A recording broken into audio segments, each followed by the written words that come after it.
Hello, everyone. My name is Aloysius Anyichie from the University of British Columbia, Vancouver. I'm a PhD candidate in the Department of Educational Counseling Psychology and Special Education. Today, we have the privilege of having Dr. Akane Zusho from Fordham University. So, Dr. Akane, can you tell us a little bit about yourself and research interests? Sure. So, as you said, I'm at Fordham University. I'm an associate professor in the Graduate School of Education. I'm in the Division of Psychological and Educational Services. My research interests primarily are focused in achievement motivation, self-regulated learning, and I've always been interested in issues of culture and diversity. And so most recently, I've been working with my research partner, Rhonda Bondi, to do a little bit more applied research. So I've been taking what I've learned from the research in motivation and self-regulated learning and applying it to the classroom.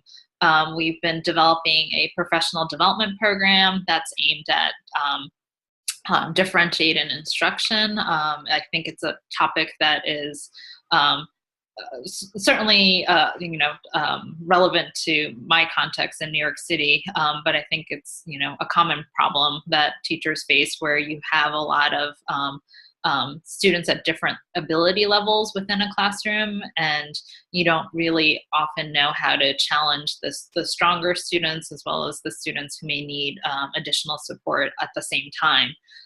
So our program is really aimed to address that problem of practice, and we've been essentially developing these classroom routines that grow out of the research on self-regulated learning. Getting teachers to do more formative assessments and promoting self-regulated learning in the classroom is one of the ways in which I think you could differentiate instruction more effectively. So that's kind of what we've been working on. Good. It looks exciting because your interest is almost similar to mine with regards to motivation, engagement, self-regulation, and culture. And so I would love to hear a little bit more about your experiences in this research and what you're finding already with your collaboration with the teachers. So I think my program of research really started in graduate school, when I've noticed that, a lot of the research that was out there was predominantly focused on white middle-class students. And it made me wonder, to what extent the things that I was learning in class applied to people like me. So, my early work was more focused on understanding to what extent are some of the motivational principles and learning principles universal. So I've done a couple of studies related to that, and then as you progress in your career, I think we all want to give back to, at least for me, I've always wanted to sort of give back to schools, and I started doing more applied research, and it's been a journey, and it's not always easy trying to translate some of these theoretical principles into things that teachers want to learn and use. But with my partner, who's a longtime teacher, she comes from a more, she helps me to sort of translate, self-regulated learning theory, talking about the 3 or 4 phases, depending on what model you want. Like it's pretty dense, and getting teachers to understand that and to use in their classroom is something that, that I've been working on more recently, and it's been quite a good experience, because what I'm finding actually now is that teachers are really thirsty for this knowledge. Maybe it's the teachers that I've been working with in New York, but they really want to learn more about, how do you motivate students, and how do you design a classroom so that, everyone learns. And so, they've actually been quite welcoming of our research. Good. I love your idea of collaborating with teachers in designing classroom environment where all learners can learn very well. That sounds interesting to me. Yeah, to me, it's a matter of social justice. Everyone should be able to learn. Exactly. It doesn't always happen, but that's the goal anyway. I agree with you. Yeah. So, based on your experiences, engaged in research over the years, are there some tips, like 3, you can offer to graduate students to help them in becoming productive scholars like yourself? So, you don't learn to, you can't publish overnight, right? It's a skill that develops, that takes time to develop. And I think when I was in grad school, I was really fortunate to have had mentors and who encouraged me to write with them. And, without that experience, I don't think I would have felt comfortable when I started my job at Fordham, writing on my own. So I would certainly recommend, if the opportunity arises, to collaborate and work with mentors on book chapters or, other publications to do that.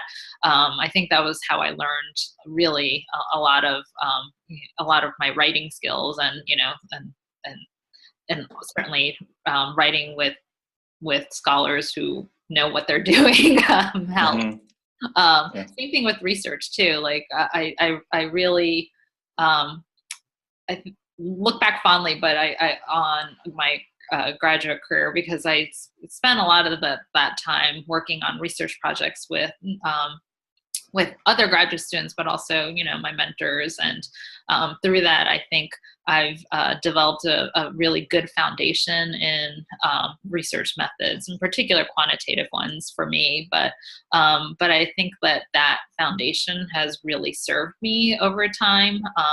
In fact, it's Fordham actually teach statistics now. I never imagined that I would have done that, but sometimes you never know what the needs of a department are. And right now, for me, at least at Fordham, that's what I've been doing, and I don't think I could have done that without having that firm foundation. I also don't think I would have been able to critically analyze empirical research as well had I not, really understood some of regression and structural equation modeling, and those are things that I learned while I was in grad school.